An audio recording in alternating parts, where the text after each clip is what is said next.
OK， 看來哈蘭德真是料事如神。曼城更衣室風波再起，哈蘭德公開封殺新援。足球上最直白的金靴獎保衛戰已經打響啦！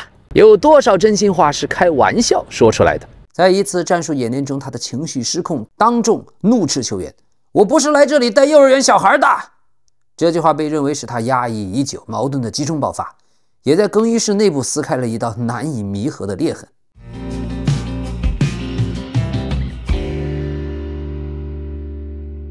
朋友們，今天曼城的比賽咱們着重講一講。節目的最後也有關於阿隆索被皇馬解雇的最新消息。如果覺得喜歡，歡迎您點讚、評論、分享和熱推，也請別忘了點擊訂閱和訂閱上的小鈴鐺，點擊全部，謝謝。曼城今天聯賽杯半決賽首回合客場2比0戰勝紐卡。這場球不管紐卡的主場哨有多厲害，還是咱們曼城正義必勝。上半場先是維薩錯失良機，莫菲又傷退。第53分鐘，多庫傳中，比席爾瓦前點一墊，塞门約就包抄破門，打破僵局，曼城1比0。在此之前，哈蘭德還有個越位干擾門将，塞门約的進球被判無效。第98分鐘補時階段，曼城在左路打出了非常精妙的配合，埃特努里助攻了切爾基破門，2比0。今天這場球，紐卡的動作的確有些大，所以上半場曼城也是以眼還眼，以牙還牙。畢竟聯賽杯已經打到半決賽，該使出的招都要使出來了。不過塞门約那個角球進球，哈蘭德感覺沒有干擾門將，干擾的是後衛防守球員。塞門約如果是朝門將撲的方向射門進球，反而哈蘭德就不存在越位獲利。所以從規則上來說，這個球吹掉是合理的，但這個規則本身也不合理。以前是前鋒不能阻擋守門員，現在連後衛都碰不得了。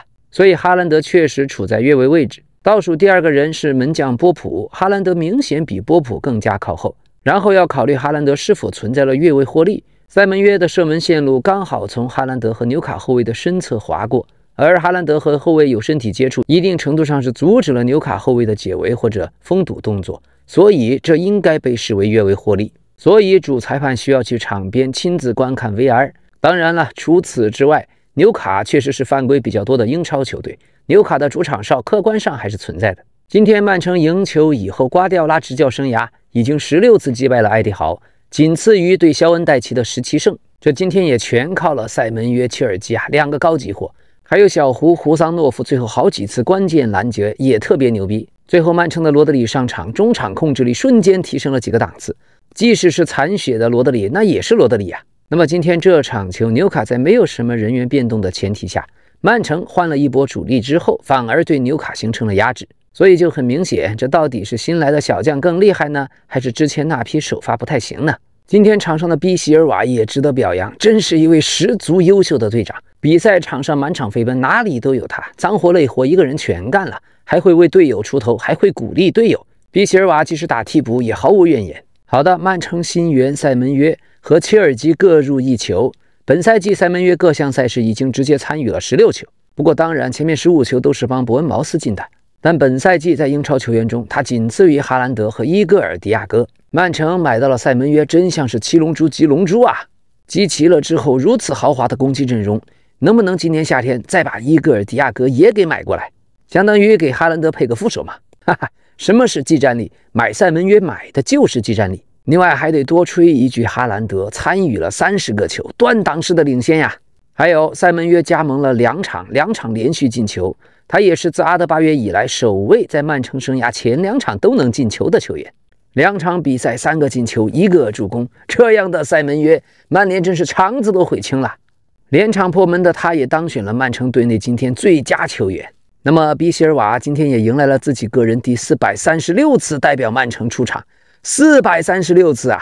這個里程碑讓他在曼城队史出场次數榜上追平了大衛席爾瓦，也追平了威利多納基，並列位居第10位。自2017年比席爾瓦加盟以來，他就是瓜迪奧拉在執教生涯中使用次數最多的球员。在使用比席尔瓦的這段時間，曼城一共贏得了18座重要的賽事冠軍。最開始，比席爾瓦是以組織核心身份進入了視野。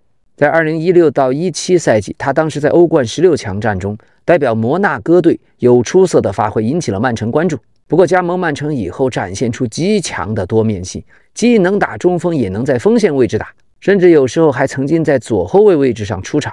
過去的這麼多年，瓜迪奧拉是多次公開稱讚比席尔瓦，那不知疲倦的比赛態度和極為出色的戰術理解能力。這種對球員的尊重，在瓜迪奧拉親自出面確保比席爾瓦在新賽季被任命為隊長時體現得更明顯。就老 K 看來，比席爾瓦不僅是跑動量大，而且今天2個動作那麼大，這才叫兇狠。客觀講是足以吃黃牌的。可是踢英超，特別是像這種強對戰、半決賽、決賽什麼的，氣勢、決心、勇敢、兇狠、侵略性一定要拿出來。比席爾瓦在曼城呀，好像根本不會累，而且幾乎不受傷。經常咱們都能看到他在後場幫助出球，幫助參與防守，下一秒又能看到他在前場參與高位逼搶。這主要得益於他的身體小、體重輕，短跑爆發力雖然不行，但是長跑相當厲害。今年夏天合同到期，比席爾瓦也許就要走了。這麼多年為瓜迪奧拉燃盡了自己所有的男人，不受傷，還被改造踢過多個位置，滿場飛奔。所以葡萄牙队2個逼哥，一個逼費，一個比席爾瓦，都是鐵人呀，幾乎就沒見過傷病。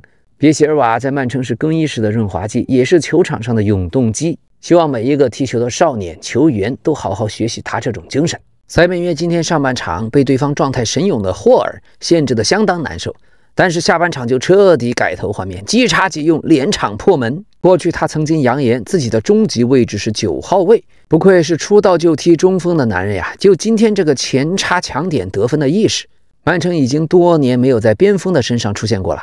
來之前，曼城的球迷可能還有些擔心，是不是可能不太符合曼城的戰術要求？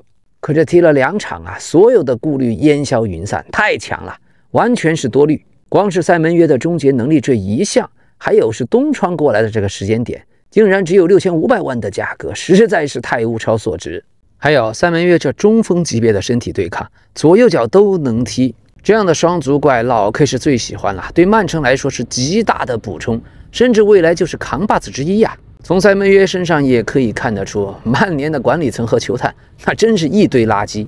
不過坦白講，塞門約踢右邊明顯和左邊還是有差距。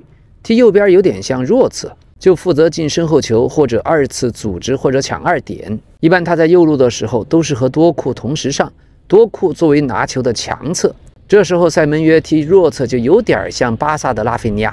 等多庫下場的時候，塞門約才會去左邊踢強側。這樣的球員對瓜迪奧拉的戰術多樣性的作用就太大了。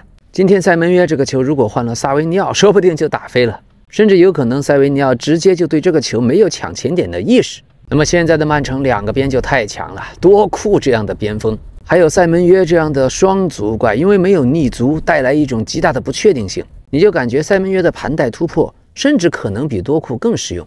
當然了，但是多庫有硬解能力，可以硬突。塞门約突破方面肯定還是比多庫總體弱一些，但是射門技術方面，塞門約是頂級的。踢球這件事，什麼叫闲庭信步？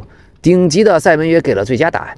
而再說多庫，2個人長得就像雙胞胎一樣，真正的黑風雙煞。自從1999年的曼聯黑風双煞约克和科尔，不過那倆都是中鋒，是4-4-2前面那2個中鋒。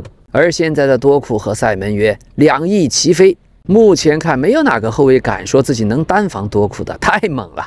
英超过人王，甚至是5大聯賽的過人王，突，過人是無敵的小鋼炮，腳下的頻率極快，而且每次多庫靜止不動的時候，不是他沒辦法突破，而是在思考選擇哪種突破方式，哪怕有時候2個防守隊員1打2，優勢依舊在我。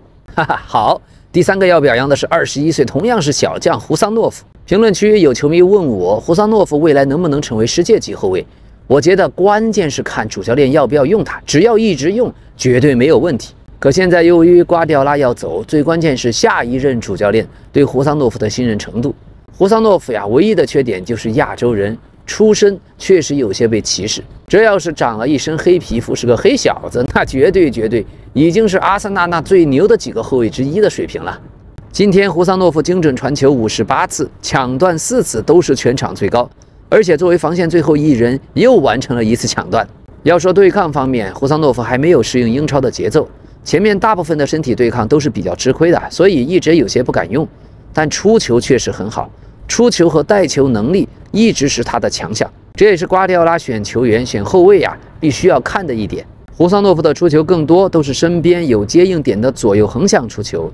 說他出球不好，過去是因為在壓迫過大的情況下，傳球選擇會出現問題，導致會丟失球權。不過他畢竟只有21歲，這一點也可以靠比賽慢慢汲取經驗。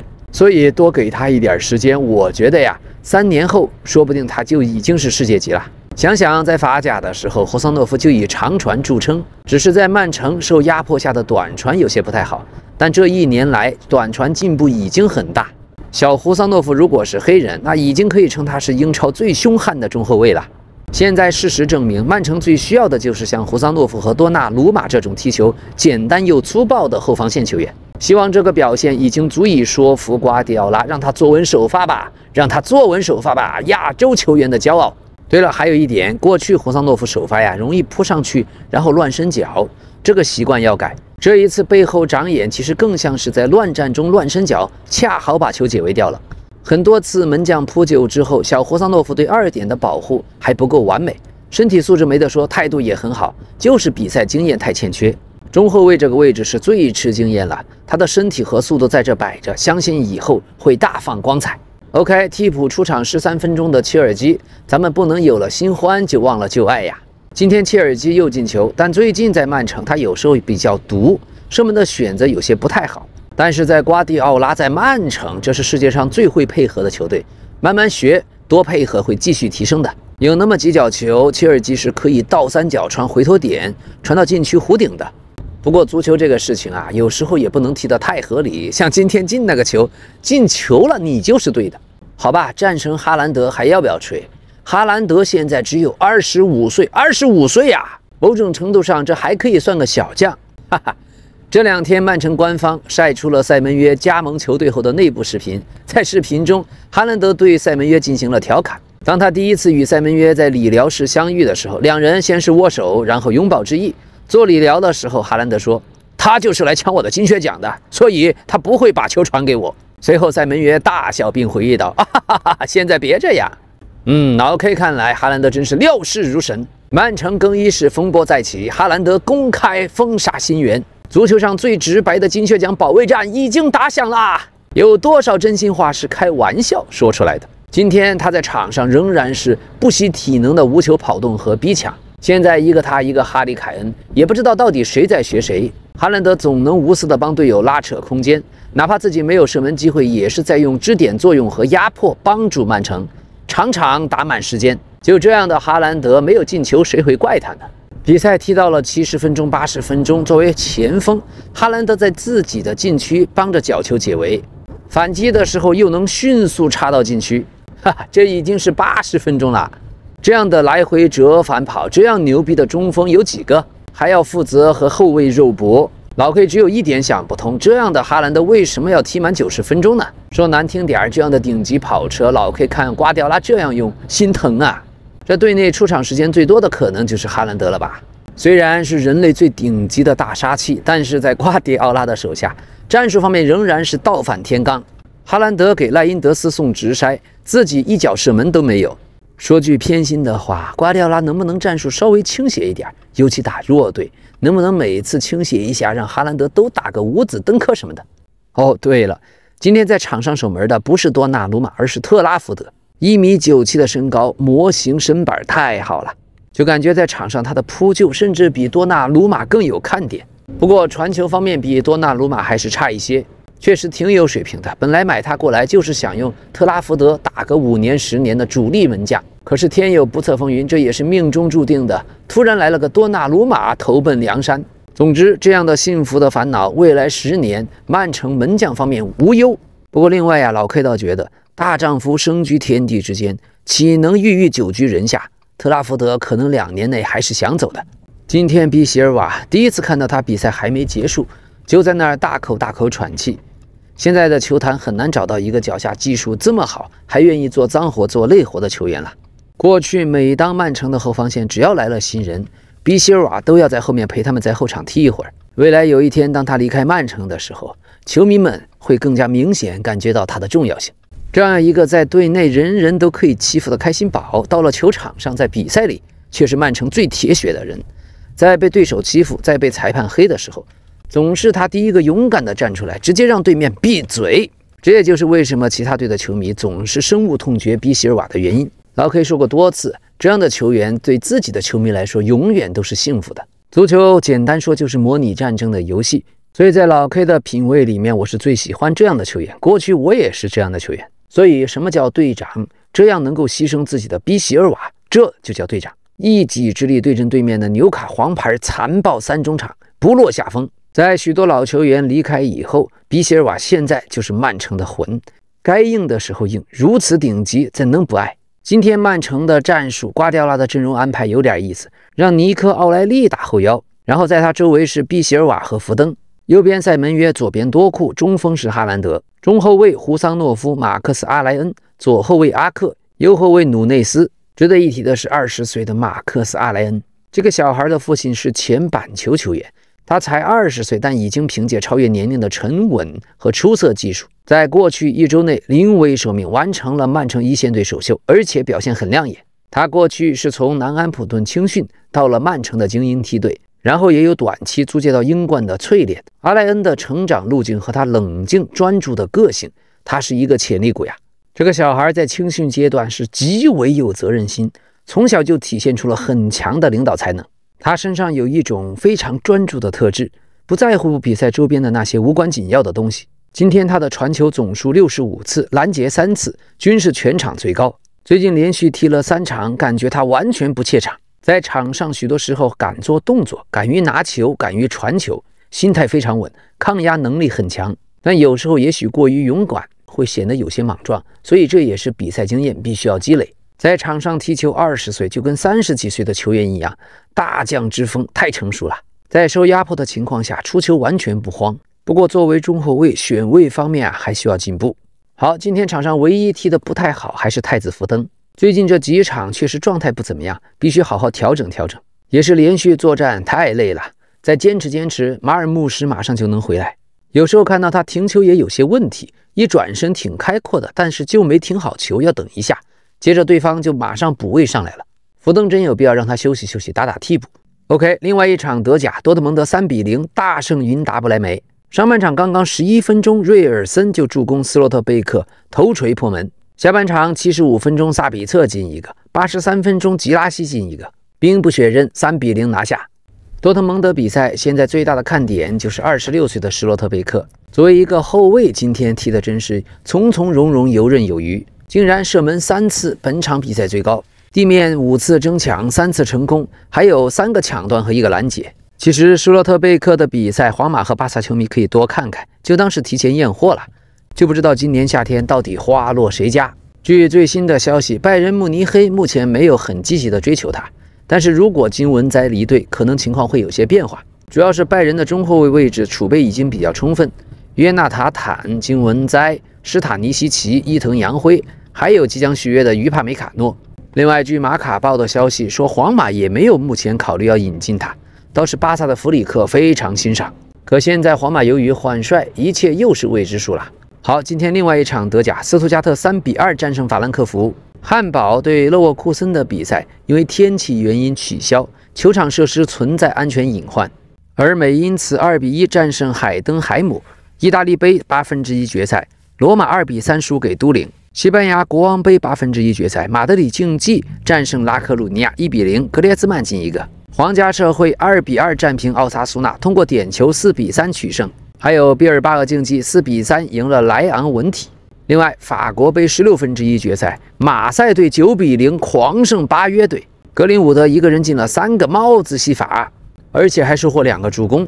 格林伍德是近15個賽季首位單場造5球的馬賽球員。就這樣球王級別的格林伍德，曼聯竟然低價給傾銷掉了。本賽季至今他已經出場25次，打入了19個球，6個助攻。OK， 說回曼聯，今天已經官宣啊，卡里克出任臨時主帥，將帶隊到本賽季結束。剛一上任，1月17號就將迎來曼聯打曼城的德比，1月26號又將迎來客場對陣阿森納。怎麼樣？猜一猜卡里克能不能拿到1分？老 K 覺得1分還是大概率的，想拿2分以上那就難了。今天關於皇馬的阿隆索下課，馬卡報又透露新的消息，說是下課前多次訓練中，阿隆索已經明顯對球員的態度感到不滿。在一次戰術演練中，他的情緒失控，當眾怒斥球員：“我不是來這裡帶幼兒園小孩的。”這句話被認為是他壓抑已久、矛盾的集中爆發，也在更衣室內部撕開了一道難以彌合的裂痕。阿隆索始終沒有贏得老佛爺的完全信任，內部的支持不足也讓他的執教幾乎沒有容錯空間。隨着世俱杯慘敗巴黎，西甲大比分輸給馬競，以及在超級杯不敵巴薩，關鍵戰役接連失利，高層原本的疑慮被不斷放大，最終動搖了他的帥位根基。場外的問題同樣不斷發酵，阿隆索始終沒能妥善處理和維尼修斯的關係。作為核心之一，巴西前鋒多次在公開場合對阿隆索的決定表達不滿。還有，與此同時，更衣室內部的裂痕逐漸顯現，皇馬更衣室開始出現明顯分化，一部分球員認同阿隆索的理念，願意接受他的高強度要求，另一部分則對他的執教方式和決策感到不適應，甚至反感。這種分裂在比賽中被不斷放大，也讓外界開始質疑阿隆索的領導能力。所以，阿隆索對球員的不耐煩並非一朝一夕，他早已經對訓練質量，尤其是戰術執行層面感到失望。在他看來，皇馬的球隊始終沒法達到自己設定的要求，球員情緒低落，專注度不足，訓練中竊竊私語，缺乏投入，和他設想中的高強度、高專注度的環境相去甚遠。最終那次公開爆發成為球員和教練雙方關係的轉折點。而從球員的角度來看，問題同樣存在。部分球員私下抱怨，阿隆索對戰術的要求過於複雜，訓練強度和信息量也遠超以往，戰術的會議冗長，細節的要求繁多，再加上訓練中不斷被糾正，讓不少人產生了明顯的抵觸情緒。而這種不滿不僅針對阿隆索本人，也延伸到了他的教練團隊。阿隆索對戰術的執着和對細節的苛求，在助教層面被進一步放大。多名球員困擾抱怨指令來源過多，認為場上場下自己都處於被高度監控之中。這其中2號助教塞巴斯帕利尼亞被球員們多次點名，成為更衣室討論的焦點之一。太多的聲音，太多的要求，讓球員都感到不自在，也削弱了主教練的權威。所以隨着時間推移，矛盾開始雙向累積。阿隆索對球員的不投入越發不滿，而球員們也逐漸對他的執教方式產生抗拒。更衣室內關於未來的流言開始蔓延，其中就已經包括阿維羅亞的名字。作為卡斯蒂亞主教練，阿維羅亞頻繁現身一線隊的訓練場，這被外界解讀為俱樂部有意試水，也就是高層早就釋放信號，也是在觀察球員的反應。於是西班牙超級杯的失利成為了壓垮駱駝的最後一根稻草。只是真正的終點其實早在那次訓練場上的情緒爆發時就已經注定。那不僅是一次失控的怒吼，更是阿隆索和皇馬關係走向終結的開始。所以更衣室內部那些支持阿隆索的球員也不敢在老佛爺面前為他辯護，而且有2位大牌球員始終保持沉默，這就是庫爾圖瓦和姆巴佩。他們在球場上發聲，但在更衣室裡卻沒有站出來。再加上阿隆索始終沒有得到巴爾韋德、貝林厄姆和維尼修斯的支持。現在阿隆索也明確表示，認為皇馬解僱他的這個決定既錯誤也不公平。在超級杯結束後，當巴塞羅那球員上台領獎的時候，阿隆索示意自己的球員列隊，阿隆索在揮手示意，但球員們並沒有跟隨。姆巴佩在不遠處揮手，讓大家朝相反的方向走。阿隆索意識到這個情況後的身體語言顯示出無奈和妥協。而現在上任的阿維羅亞，他在皇馬俱樂部內部被視為忠誠可靠、值得信任的人，深得老佛爺的喜愛。阿隆索和阿維羅亞是多年好友，雙方家庭關係十分親近。阿維羅亞表示，在官方聲明發布前的幾分鐘，他被告知阿隆索和皇馬俱樂部和平分手。阿維羅亞稱，阿隆索祝我一切順利，就像情況反過來，我也會如此。友情高於一切。所以儘管皇馬官方宣布雙方是友好分手，但多方消息来源，包括阿隆索本人和教練組以及其他俱樂部的人士都表示，這實際上是一次解僱。現在一個新的時代開始了，告別阿隆索，迎來阿維羅亞。好的，朋友們，如果節目覺得喜歡，歡迎您點讚、評論、熱推和分享。這裡是老 K 足球新聞，咱們明天再見。